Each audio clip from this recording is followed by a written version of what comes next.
नमस्कार, इस वक्त आप एनडीटीवी इंडिया के साथ हैं। मेरा नाम है अंकित त्यागी और वक्त है सवाल इंडिया का। एमएसपी को कानूनी हैसियत दिलाने और कर्ज माफी सहित कई सारी मांगों को लेकर किसान एक बार फिर दिल्ली की ओर बढ़े।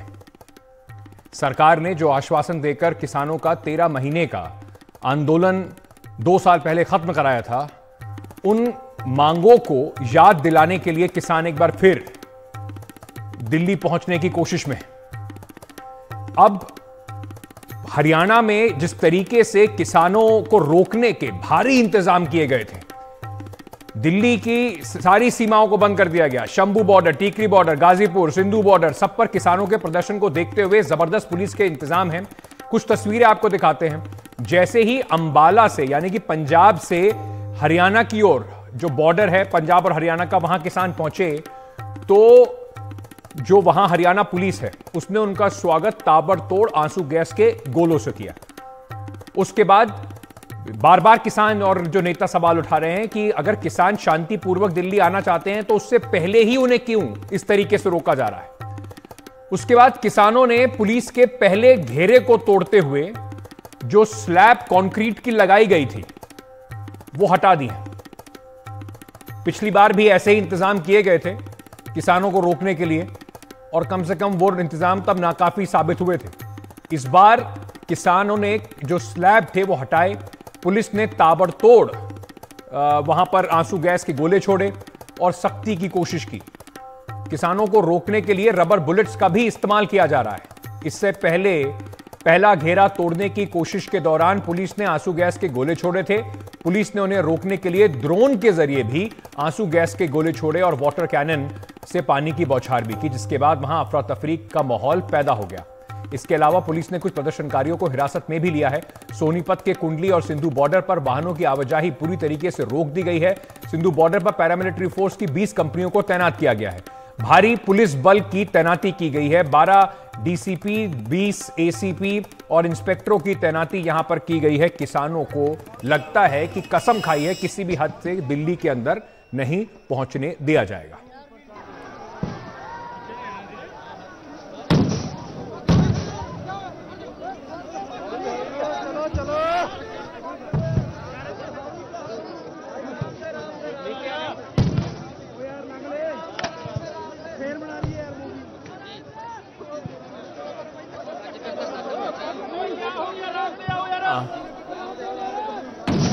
मेरे सहयोगी शरद शर्मा लगातार किसानों का जो पूरा जत्था आ रहा है उसके साथ चल रहे हैं। शंभू बॉर्डर पर क्या हालात है, उन्होंने एक रिपोर्ट भेजी, जरा आपको दिखाते हैं।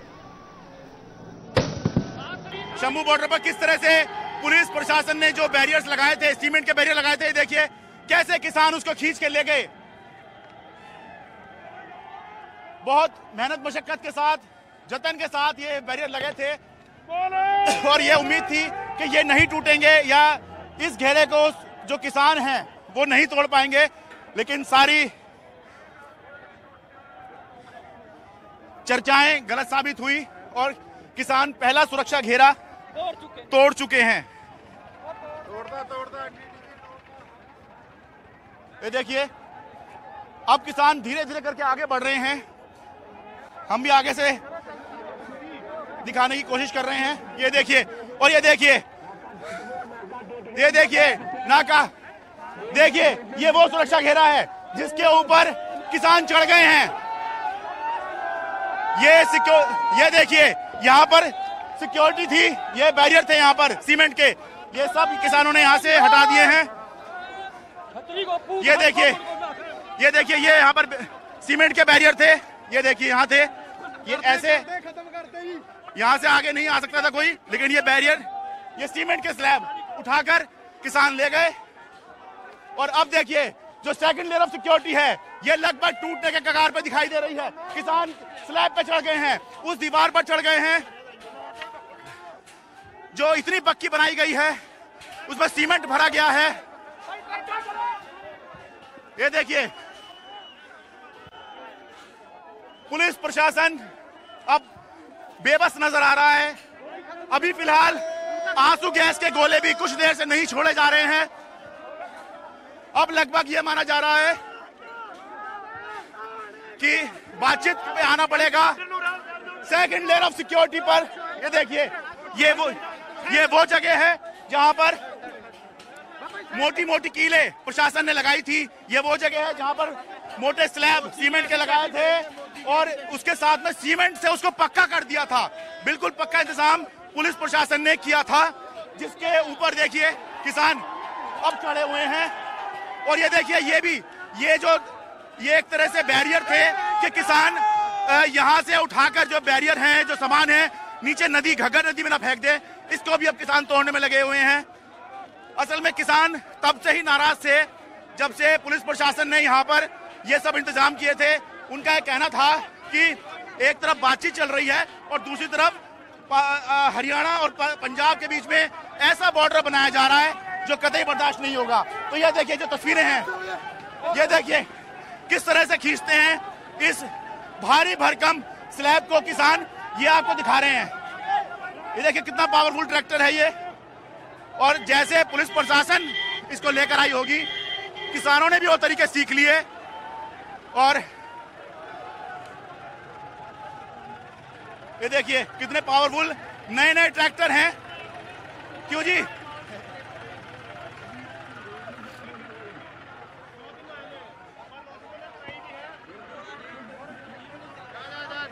ये क्यों जी? ये तो नया ट्रैक्टर है जी। नया ट्रैक्टर इसी काम के लिए लिया था। हाँ, इसी काम। ठीक है, नया ट्रैक्टर इसी काम के लिए किसानों ने लिया था। और अब जो है ये देखिए किसान किस तरह से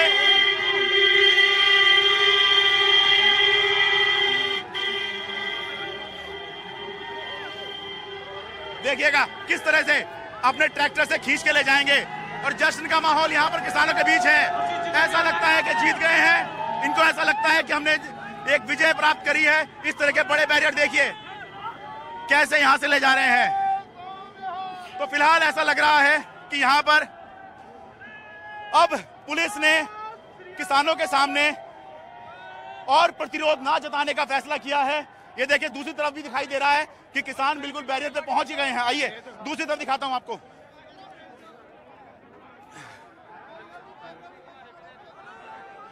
इधर से दिखाते हैं कि ये देखिए, इधर से देखिए किसान बिल्कुल दूसरी तरफ जो बैरियर है वहां तक पहुंच गए हैं, जबकि वहां तक पहुंचना बिल्कुल असंभव माना जा रहा था। और किसान बिल्कुल वहीं पे खड़े हैं। अब कोई आंसू गैस का गोला नहीं छूट रहा है। पुलिस भी वहीं खड़ी है, प्रशासन भी वहीं है, किसान भी वहीं है। और अब जो है, हालांकि ड्रोन बीच में फिर से आया है, ऐसा लग रहा है नहीं, लेकिन आंसू गैस नहीं छोड़ा है, नहीं छोड़ा आंसू गैस। ये फिर से ऐसा लग रहा है कि बीच में बातचीत, ये जो आंसू गैस छोड़ने की कवायद चल रही थी वो शायद फिर शुरू हो रही है, क्योंकि आवाज आ रही है। लेकिन अभी जो है पुलिस प्रशासन किसान सब एक जगह इकट्ठे हो गए हैं। और अब या तो ये बैरिकेड टूटेगा या फिर किसानों और पुलिस प्रशासन में बातचीत होगी, तो देखना है। और ये फिर से आंसू गैस के गोले फिर से छूटने शुरू हो गए हैं, यानी कि बातचीत नहीं हो रही है। तय है अभी दोबारा से पुलिस ने कोशिश करी है कि किसानों को पीछे धकेला जाए। शंभू बॉर्डर से अपने कैमरा सहयोगी राकेश सिंह के साथ में शरद शर्मा, एनडीटीवी इंडिया। ये लगातार जो है किसानों और सरकार के बीच में प्रतिरोध चल रहा है। कहीं ना कहीं लग रहा है कि इस तरीके की जो कोशिश है एक बार फिर से कहीं ना कहीं किसानों को इस तरीके से दिखाने की जा रही है कि देखिए ये तो फिर से लॉ एंड ऑर्डर खराब करने आ गए हैं। जबकि किसान संगठनों ने कहा था कि वो दिल्ली में प्रदर्शन करना चाहते हैं, उससे पहले ही इतना जबरदस्त इंतजाम करके रोकने की पूरी तैयारी की जा रही है। सिंधु बॉर्डर चलते हैं सीधे, वहां हमारे सहयोगी मुकेश सिंह सेंगर इस वक्त जमे हुए हैं। टीकरी बॉर्डर से शुभांग मेरे सहयोगी इस वक्त हमारे साथ जुड़ रहे हैं। गाजीपुर बॉर्डर जो उत्तर प्रदेश और दिल्ली का बॉर्डर है, वहां पर रविचंद्रन शुक्ला हमारे साथ हैं। सबसे पहले मुकेश आपके पास आते हैं। सिंधु बॉर्डर जो था पिछली बार, जिसे कहें कि एक गाजीपुर और सिंधु जो बिल्कुल हब बन गए थे, टीकरी बॉर्डर के साथ साथ ये तीन ऐसे इलाके थे जहां पर 13 महीने तक लगातार किसानों की बड़ी मौजूदगी रही और सरकार को घुटने टेकने पड़े। इस बार दिल्ली के अंदर किसानों को रोकने के लिए कुछ ज्यादा ही इंतजाम किए गए, क्या हालात हैं अभी?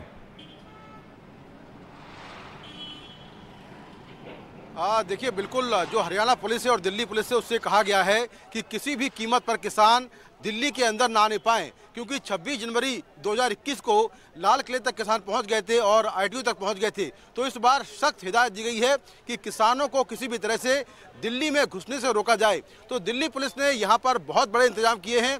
हालांकि जो एक्शन है वो शंभू बॉर्डर अम्बाला में हो रहा है, लेकिन यहाँ भी पुलिस एक्शन मोड में है। और मैं आपको दिखाता हूँ कि यहाँ पर मल्टी लेयर्ड जो बैरिकेटिंग है वो कर दी गई है। बड़े बड़े जो पत्थर के सेगमेंट हैं वो यहाँ पर लगा दिए गए हैं। दिल्ली पुलिस के अलावा अर्धसैनिक बलों के जवान यहाँ पर तैनात हैं। अर्धसैनिक बलों की 20 कंपनी यहाँ पर तैनात हैं। टायर किलर रखे हुए हैं। इसके अलावा जो कटीले तार हैं वो लगा दिए गए हैं। सेक्शन 144 इम्पोज कर दिया गया है और बड़ी संख्या में अर्धसैनिक बलों के जवान यहाँ पर तैनात हैं। ऊपर जो पोल लगे हुए हैं उन पर CCTV कैमरे लगा दिए गए हैं, क्योंकि अगर किसान नहीं मानते हैं और दिल्ली के अंदर अगर दाखिल होते हैं तो यहाँ पर उनकी पूरी एक्टिविटी CCTV कैमरों में कैद हो, इसके भी यहाँ पर इंतजाम है। तो ऊपर से सख्त तौर पर कहा गया है कि किसान दिल्ली के अंदर दाखिल ना होने पाए। अब आपको दिखाता हूं कि जो सामने सड़क है, इस सड़क पर सन्नाटा है। ये जो सड़क है ये चंडीगढ़ से आती है, लेकिन यहाँ पर सन्नाटा पसरा हुआ है, क्योंकि सोनीपत से आगे से ये रास्ते बंद कर दिए गए हैं और यहाँ पर किसी को भी आने की परमिशन नहीं है। ये पूरा जो हाईवे है ये दोनों ओर से बंद कर दिया गया है। तो यहाँ पर जो लोग हैं उनको परेशानी जरूर हो रही है, लेकिन पुलिस ने लॉ एंड ऑर्डर को देखते हुए ये जो पूरा रास्ता है इसको ब्लॉक कर दिया है। कुछ लोगों से मैं बात करने की कोशिश करता हूँ। जरा आइए आप आइए, एक मिनट आइए। तो यहाँ पर लोग थोड़ा कतरा रहे हैं बात करने से, लेकिन ये वो लोग हैं जो आसपास रहते हैं और इनमें बहुत सारे लोग ऐसे हैं जिनको परेशानी झेलनी पड़ रही है, क्योंकि यहाँ पर रास्ते बंद हैं, जो काम धंधा है वो बंद है। अच्छा, आप यहीं रहते भैया? हाँ, तो क्या परेशानी हो रही है, किस तरह की परेशानी हो रही है बताइए। आप बताइए दादा, क्या परेशानी? यहाँ बहुत परेशानी आ चुकी है जी। हाँ। पहले भी बहुत तकलीफ परेशानी, अब फिर दोबारा वही होने वाला है। अच्छा। बहुत तकलीफ प्रॉब्लम हो रही है। अच्छा। जो ड्यूटी जाने वाले ड्यूटी नहीं पहुँच रहे हैं। अच्छा। और अच्छा, आप भी किसान हैं क्या? हाँ जी। आप कहाँ के रहने वाले? रसोई गाँव जी मेरा। तो जो किसान कर रहे हैं यहाँ पर सड़कें बंद कर रहे हैं, उनके साथ में हैं आप? नहीं जी। अच्छा, क्यों नहीं है साथ में? बस। अच्छा, नहीं तो वो ठीक नहीं कर रहे हैं ये? अच्छा, आप बताइए कि क्या परेशानियां हो रही हैं, आप लोग यहाँ काम करते हैं? हमारे यहाँ सबसे ज्यादा मजदूर को परेशान है जो ड्यूटी आता जाता है दिल्ली से। अच्छा। हाँ, और कई की नौकरियाँ चली जाएंगी और कई की पहले भी चली गई और अब भी चली जाएंगी। यहाँ का गरीब आदमी सबसे ज्यादा दुखी होगा। रिक्शा चलाने वाला वो भी दुखी होगा और जो मजदूर आदमी ड्यूटी करता सबसे ज्यादा वो दुखी है। तो किसानों का तरीका आपको पसंद नहीं आ रहा ये वाला? नहीं, पसंद नहीं है। क्या करना चाहिए उनको? उनको क्या करना चाहिए, जो सरकार से बात करनी चाहिए, जो पहले हुई बात हुई अब भी बात हुए। और ऐसे थोड़ी ना कि मतलब कभी भी सारे रोड जाम कर दो। अब बाहर से आने जाए एम्बुलेंस कहाँ से जाएगी सर, बताओ? कहाँ से? कोई अगर सीरियस मरीज आएगा तो कहाँ से जाएगा? तो पहले भी ये हम सिंगू गांव में रहते हैं, आप समझ लो ब्लॉक है पूरा।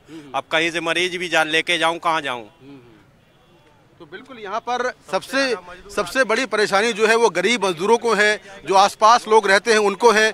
लेकिन फिलहाल जो अम्बाला के पास शंभू बॉर्डर है वो जंग का मैदान बना हुआ है, लेकिन उसके अगर किसान वहाँ से निकलते हैं तो फिर करनाल में बैरिकेटिंग है हरियाणा के, उसके बाद पानीपत में बैरिकेटिंग है और उसके बाद सोनीपत में बैरिकेटिंग है। अगर ये सारी बैरिकेटिंग टूट जाती है, यानी किसान इन सभी बैरिकेटिंग को क्रॉस कर लेते हैं और वो दिल्ली में दाखिल होते हैं, तो दिल्ली में सिंघू बॉर्डर पर सबसे पहली बैरिकेटिंग किसानों को ये मिलेगी, जहां पर दिल्ली पुलिस का सामना उनको करना पड़ेगा। और दिल्ली पुलिस पूरी तरह से मुस्तैद है। यहाँ पर 3 से 4 लेयर की बैरिकेटिंग है। यहाँ से मुकरबा चौक तक 3 से 4 जगहों पर बैरिकेटिंग की गई है और बड़े बड़े कंटेनर रखे गए हैं, क्रेन्स हैं, बहुत सारे कटीले तार हैं, जो एंटी रॉयट व्हीकल हैं, एंटी रॉयट इक्विपमेंट हैं, उनसे लेस जवान हैं। इसके साथ में तमाम जो और उपाय हैं किसानों को रोकने के वो किए जा रहे हैं। लेकिन अब ये देखना होगा कि क्या ये टकराव आगे बढ़ेगा और क्या किसान इन बैरिकेड्स को क्रॉस करके आगे निकल पाएंगे, क्योंकि जो हमें जानकारी मिली है सूत्रों के मुताबिक ये सख्त हिदायत है दिल्ली पुलिस को और हरियाणा पुलिस को कि किसान किसी भी तरह से दिल्ली में दाखिल ना होने पाए।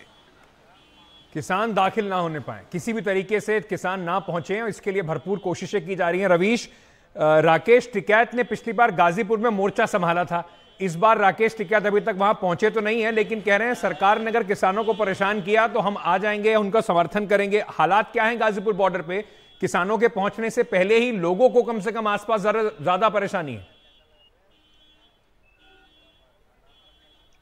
जी बिल्कुल अंकित, क्योंकि आज गाजियाबाद से दिल्ली जाने वाले सारे रास्तों को बंद कर दिया गया है। एक केवल रास्ता खुला हुआ है, आनंद विहार का रास्ता। ये आप देखिए मेरे ठीक पीछे ये जो रास्ता है, ये आमतौर पर वसुंधरा और फिर इंदिरापुरम के लोगों के लिए ये रास्ता मुफीद पड़ता था, यहाँ से वो जाते थे। लेकिन पिछली बार यहाँ पर बैरिकेड लगे हुए थे और इस बार कंक्रीट की जो दीवार है उसको रातों रात यहाँ पर पुलिस ने खड़ा कर दिया है। नरेश टिकैत का भी एक बयान बहुत महत्वपूर्ण आया है जिसको तनिष्क ने भेजा है। उन्होंने ये कहा है कि वो किसान आंदोलन के साथ हैं, क्योंकि अभी तक नरेश टिकैत चूंकि पश्चिमी उत्तर प्रदेश के एक मजबूत जो है किसान नेता के तौर पर गिने जाते हैं और पिछली बार इसी गाजीपुर बॉर्डर पर उनका मोर्चा जो है वो तकरीबन 1.5 साल तक चला था। तो इस बार उनका ये कहना है, अभी जो उनका बयान आया, क्योंकि अभी तक उनका कोई रुख स्पष्ट नहीं था इस बारे में, उन्होंने ये कहा था कि 16 तारीख को भारत बंद का उन्होंने एक कॉल दी थी। लेकिन अब उन्होंने आज जो है जो एक मीडिया से बातचीत करते हुए कहा कि वो किसानों के साथ में हैं और जरूरत पड़ेगी तो वो गाजीपुर बॉर्डर पर आएंगे।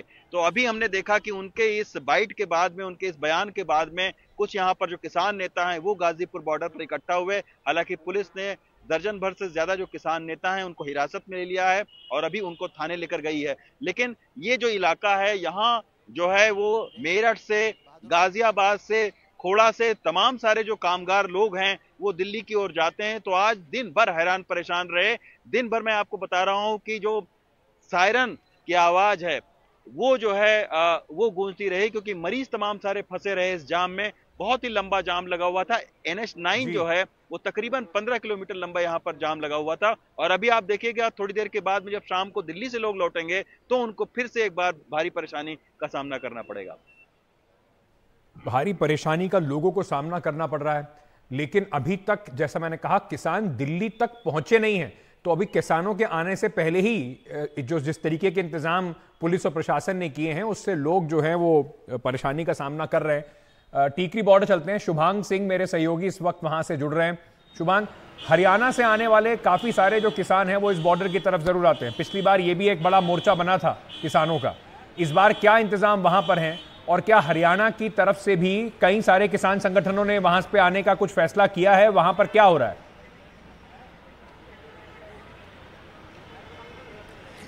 बिल्कुल अंकित, आपने बिल्कुल सही कहा। अभी तक जो किसान है वो दिल्ली पहुंचे भी नहीं है, लेकिन जो बंदोबस्त है वो बहुत कड़े हैं। मैं आपको बता दूं, फिलहाल मैं टिकरी बॉर्डर से 2 से 4 किलोमीटर आगे आ चुका हूं। इस वक्त मैं हरियाणा में मौजूद हूं और आप देखिए ये जो रास्ता यहाँ से दिल्ली से हरियाणा के बहादुरगढ़ को कनेक्ट करता है, ये रास्ता पूरी तरीके से यहाँ पर ब्लॉक कर दिया गया है। वहीं अगर मैं आपको कोशिश करूँ, आप देख सकते हैं ये देखिए क्रेन के ज़रिए ये जो बैरिकेडिंग कंक्रीट दीवारों वाली की जा रही है इसे और आगे तक बढ़ाया जा रहा है।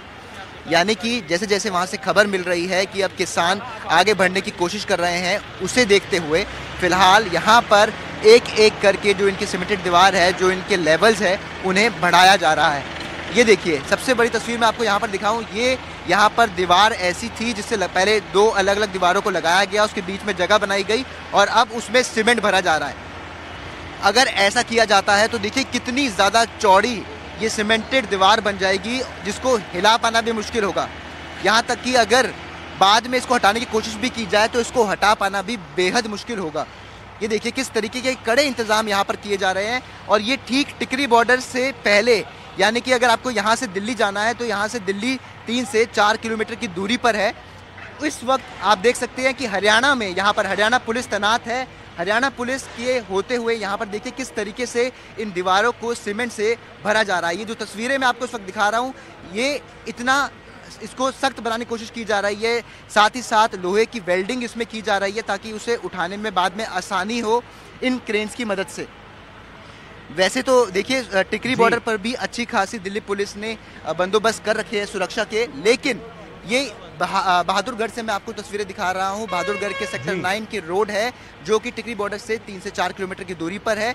जिस वक्त यहाँ पर भारी मात्रा में हरियाणा पुलिस के बल मौजूद है, उसके अलावा आप देख रहे हैं एक एक करके ये क्रेन से यहाँ पर फिर से एक लाइन बना रहे हैं और पूरे रास्ते को सील कर रहे हैं। यानी कि अब यहाँ से कोई दिल्ली नहीं जा सकता है, ना ही दिल्ली से कोई आ सकता है। इसके लिए एक अलग से रूट बनाया गया है, एक दूसरे गांव से यहाँ से इनको दिल्ली जाने की रास्ता मिलेगा। घेराबंदी देश की राजधानी की जा रही है, इस डर से कि किसान दिल्ली ना पहुंच जाएं। बहुत बहुत शुक्रिया मुकेश, शुभांग और रवीश हमारे साथ जुड़ने के लिए। ये पूरी जानकारी हमारे दर्शकों को जो दिल्ली के 3 बॉर्डर हैं वहां से देने के लिए। अब किसान आंदोलन पर एक बड़ी खबर आ रही है। किसान आंदोलन पर पंजाब और हरियाणा हाईकोर्ट का दखल सामने आया है। हाईकोर्ट ने कहा है कि कानून व्यवस्था बनाए रखी जाए, सभी मुद्दों को सौहार्दपूर्ण ढंग से हल निकाले जाएं, सभी पक्ष बैठकर इस मामले का समाधान निकालें, बल का इस्तेमाल आखिरी उपाय हो। पंजाब और हरियाणा देखे कि एक निश्चित जगह पर प्रदर्शन हो। केंद्र पंजाब और हरियाणा से उन्होंने एक स्टेटस जो है रिपोर्ट मांगी है। दिल्ली को भी इसमें पक्षकार बनाया गया है और गुरुवार 15 फरवरी को इस पर दोबारा सुनवाई होगी। आपको बता दें कि किसानों पर जो जिस तरीके से कई हरियाणा के जो डिस्ट्रिक्ट हैं, 9 डिस्ट्रिक्ट ऐसे हैं जहां पर इंटरनेट सुविधाएं बंद कर दी गई हैं, रास्ते में रुकावट पैदा की गई है और बॉर्डर सील कर दिए गए हैं, उसको लेकर एक पिटीशन डाली गई थी। उस पिटीशन के जवाब में हाईकोर्ट ने कहा है कि एक जगह सुनिश्चित करें जहां किसान जाकर अपना प्रोटेस्ट, अपना धरना प्रदर्शन कर पाए। हमारे सहयोगी आशीष इस वक्त हमारे साथ जुड़ रहे हैं। आशीष, कुल मिलाकर बात यही कही जा रही है कि अगर प्रदर्शन और धरना करना चाहते हैं तो उन्हें जगह दीजिए और उन्हें अपना प्रदर्शन करने दीजिए, बाकी चीजें सारी जो है वो शांति के साथ सौहार्दपूर्ण माहौल में होनी चाहिए। जी बिल्कुल, देखिए यही याचिका भी थी अंकित। सुप्रीम कोर्ट में ये कहा गया था कि जिस तरह इंटरनेट शटडाउन किया है, बॉर्डर हरियाणा पंजाब के सील हो गए हैं, किसानों को रोका जा रहा है, वो गलत है और हाईकोर्ट इसमें दखल दे, क्योंकि ये लोग धरना प्रदर्शन करने जा रहे हैं, शांतिपूर्वक प्रोटेस्ट करना इनका एक अधिकार है, इसलिए हाईकोर्ट इस मामले में दखल दे। तो यहाँ पर पंजाब, हरियाणा और केंद्र सरकार की तरफ से वकील पेश हुए थे, लगातार सुनवाई हुई। पंजाब का ये कहना था कि वो शांतिपूर्वक ढंग से जा रहे हैं, इसलिए वो कुछ नहीं कर सकते इस मामले में। लेकिन हाईकोर्ट ने हरियाणा सरकार से पूछा कि जब वो लोग दिल्ली जाना चाहते हैं तो हरियाणा सरकार उनको क्यों रोकना चाहती है। तो यहाँ पर हरियाणा सरकार की तरफ से कहा गया कि पिछली बार भी काफी कुछ अपराध वहां पर हो गए थे और ये जो किसान है ये हरियाणा की सीमा में 5 किलोमीटर दिल्ली से पहले मिलने की बात कर रहे हैं। ऐसे में लॉ एंड ऑर्डर की सिचुएशन खराब ना हो, कानून व्यवस्था बने रहे, इसलिए वो यहाँ पर उनको रोकना चाहते हैं। केंद्र सरकार का भी ये कहना था कि मीटिंग का दौर इस मुद्दे पर जारी है। तो यहाँ पर हाईकोर्ट ने एक बड़ा दखल दिया। हाईकोर्ट ने कहा है कि जो बोलने और अभिव्यक्ति की आजादी जो है वो जो मौलिक अधिकार जरूर है, लेकिन उसका एक संतुलन होना चाहिए। कोई भी कानून अपने आप में संपूर्ण नहीं है, हाईकोर्ट ने कहा है। तो कानून व्यवस्था बनी रहे ये साफ कर दिया है हाईकोर्ट ने। कहा है कि पंजाब, केंद्र सरकार और हरियाणा सरकार स्टेटस रिपोर्ट दाखिल करें कि इस मुद्दे पर आगे क्या चल रहा है। हरियाणा और पंजाब को कहा है कि किसी भी तरीके से जो बल का इस्तेमाल हो वो अंतिम उपाय के तौर पर होना चाहिए। इसके साथ साथ आपस सभी पक्ष जो हैं, चाहे वो किसान पक्ष हो चाहे वो सरकार हो, आपस में बैठकर सौहार्दपूर्वक ढंग से इसका फैसला करें, शांति व्यवस्था बनी रहे, ये उन्होंने कहा है। दिल्ली, क्योंकि यहाँ पर मांग ये की गई थी कि दिल्ली में ये लोग जाना चाहते हैं और दिल्ली सरकार यहाँ पर किसी भी तरीके से पक्षकार नहीं है, तो उसको भी पक्षकार हाईकोर्ट ने बनाया है और गुरुवार को एक अहम सुनवाई इस मुद्दे पर होने जा रही है।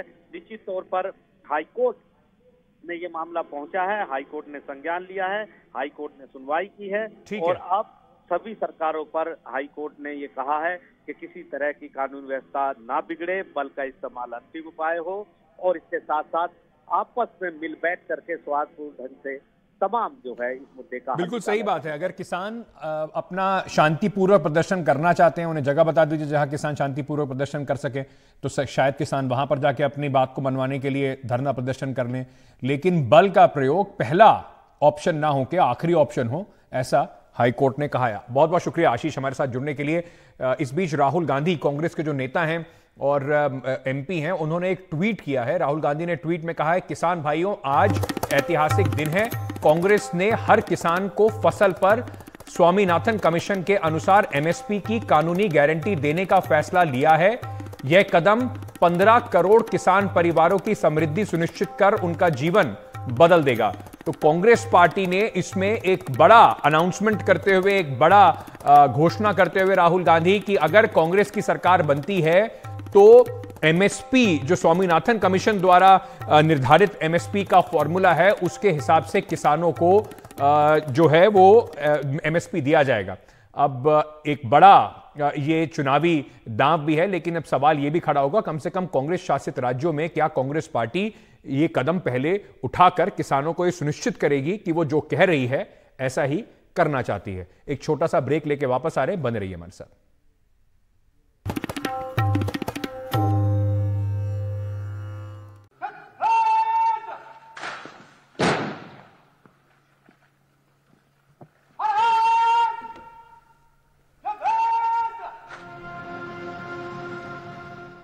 इस वक्त ये तस्वीरें जो आप देख रहे हैं, प्रधानमंत्री नरेंद्र मोदी यूएई पहुंच गए हैं। वहां पर उनका पूरे सम्मान के साथ प्रधानमंत्री नरेंद्र मोदी का स्वागत किया जा रहा है और उसी की ये इस वक्त लाइव तस्वीरें आ रही हैं। प्रधानमंत्री नरेंद्र मोदी ने यूएई का अपना दौरा अब औपचारिक तौर पर शुरू कर दिया है।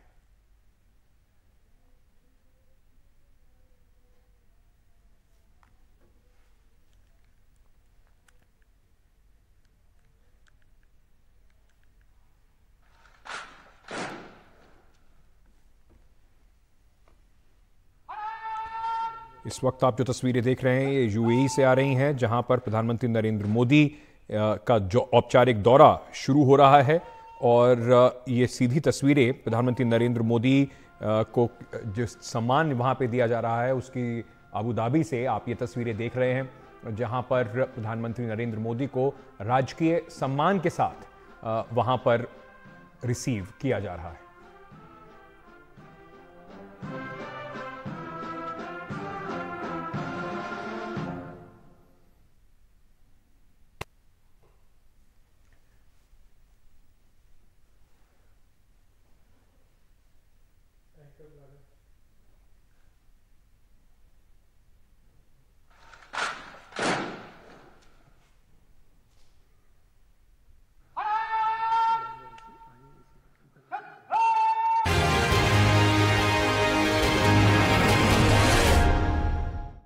मध्य प्रदेश में युवा कांग्रेस के नेता और कार्यकर्ताओं ने रोजगार दो या गिरफ्तार करो के नारे के साथ आज विधानसभा का घेराव करने के लिए सड़कों पर जबरदस्त प्रदर्शन किया।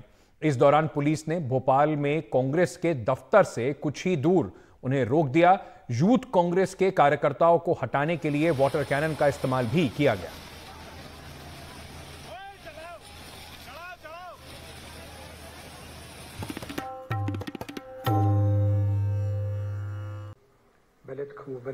प्रधानमंत्री नरेंद्र मोदी अपने यूएई के दौरे की शुरुआत करते हुए उनका अभी गर्मजोशी से स्वागत हुआ। अबू धाबी में प्रधानमंत्री नरेंद्र मोदी ऐलान मोदी नाम से आयोजित किए गए सामुदायिक कार्यक्रम में शामिल होंगे। उससे पहले ये तस्वीरें इस वक्त जो आ रही हैं ये यूएई से आ रही हैं, जहां पे प्रधानमंत्री नरेंद्र मोदी और यूएई के राष्ट्रपति साथ बैठकर बातचीत कर रहे हैं। और ऊष्मापूर्ण स्वागत करने के लिए मैं हृदय से आपका बहुत बहुत आभार व्यक्त करता हूं। और जैसे आपने कहा, मैं पूरी तरह उस कि जब मैं आपके पास आया हूं, आप लोगों के बीच आया हूं, तब हमेशा लगा है कि जैसे मैं अपने ही घर में आया हूं, अपने ही परिवार के ही सदस्यों के साथ मैं मिलने आया हूं। ऐसा मैं हमेशा अनुभव कर रहा हूं। और हमारे संबंधों की गहनता ऐसी है, पिछले 7 महीने में हम 5 बार मिले हैं।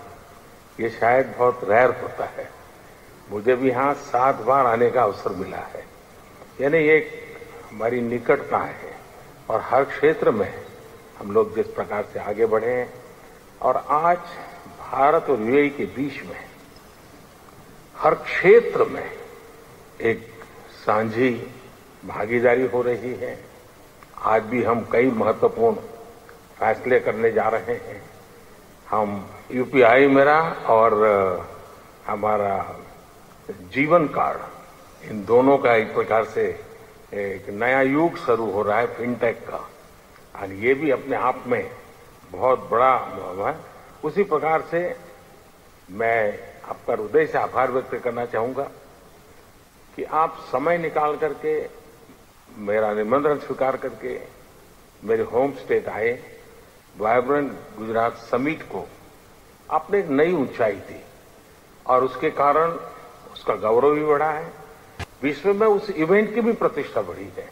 तो आपका आना और आपने वहां जो उद्बोधन किया वो आज भी हमारे देश के लोगों के लिए बड़ा प्रेरक है, उत्साहवर्धक है। मैं इसके लिए भी आपका आभारी हूं। आपकी भारत के प्रति जो लगाव है और आपकी यूएई के उज्जवल भविष्य के लिए जो विजन है, उसका एक उदाहरण मैं देख रहा हूं। यहां बीएपीएस का मंदिर बनना आपके सहयोग के बिना ये संभव ही नहीं था। और मेरी पहली मुलाकात थी, मैंने सिंपली आपको रिक्वेस्ट की कि जरा आप देख लीजिए, और पलक झपकते ही आपने उसका निर्णय करके मुझे बता दिया कि आप बस जगह पर ऐसे उंगली रख दीजिए, आपको जगह मिल जाएगी। शायद इतना विश्वास, इतना प्यार अपने आप में एक बहुत ही अनोखे संबंधों की ये शक्ति को दर्शाता है। ब्रदर, मैं ये भी खुशी की बात है आज कि हम लोग बायलैटरल इन्वेस्टमेंट ट्रीटी करने जा रहे हैं। इसका भी एक लंबा प्रभाव होने वाला है और मैं मानता हूं खास करके G20 समूह के देश हैं, उनके लिए भी एक बहुत बड़ी खबर बनेगी है कि यूएई और भारत इस महत्वपूर्ण दिशा में आगे बढ़ रहे हैं।